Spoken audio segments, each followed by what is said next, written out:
और लालची मगरमच्छ।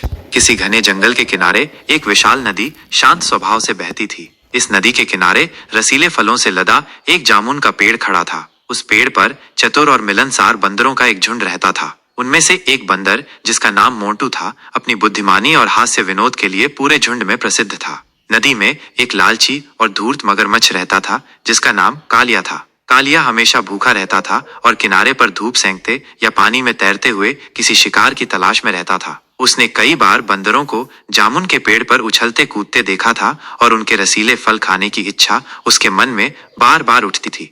एक दिन जब मोटू पेड़ की एक निचली शाखा पर बैठकर मीठे जामुन खा रहा था, कालिया धीरे धीरे पानी में तैरता हुआ पेड़ के पास आ गया। उसने अपनी चिकनी चमड़ी और तेज दांतों से मोटू को डराने की कोशिश की।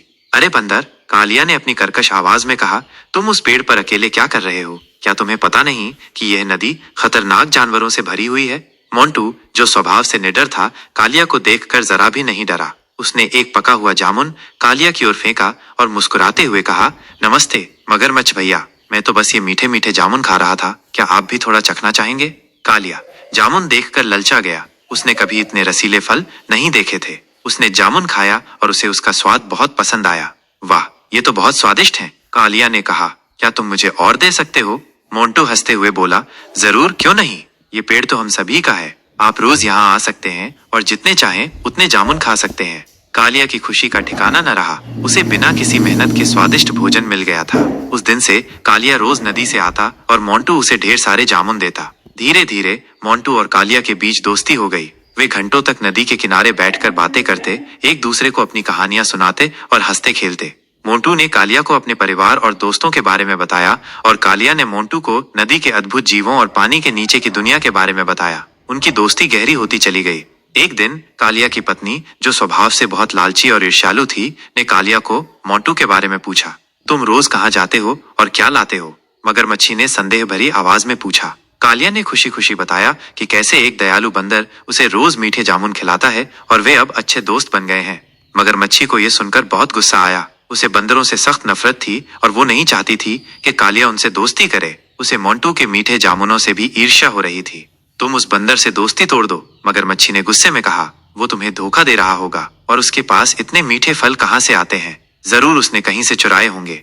कालिया ने अपनी पत्नी को समझाने की बहुत कोशिश की कि मोंटू एक अच्छा और सच्चा दोस्त है, लेकिन मगरमच्छी अपनी बात पर अड़ी रही। उसने कालिया को धमकी दी कि अगर उसने बंदर से दोस्ती नहीं तोड़ी तो वो उससे कभी बात नहीं करेगी।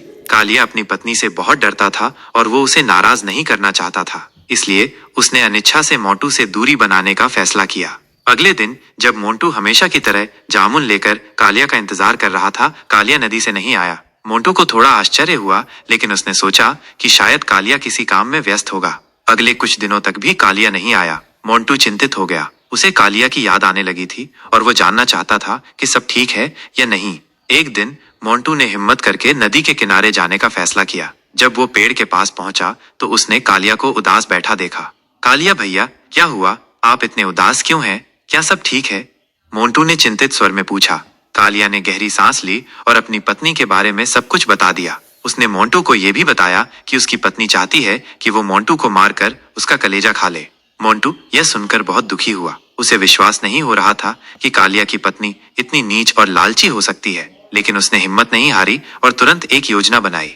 कालिया भैया, मोंटू ने कहा, आप चिंता मत करो, मैं तुम्हें अपनी जान खतरे में नहीं डालने दूंगा। तुम अपनी पत्नी से कहो कि मेरा कलेजा बहुत छोटा है और उसमें खाने लायक कुछ भी नहीं है। तुम उसे ये भी कह सकते हो कि मैं अपना कलेजा पेड़ पर ही छोड़कर आता हूँ ताकि वो खराब ना हो जाए।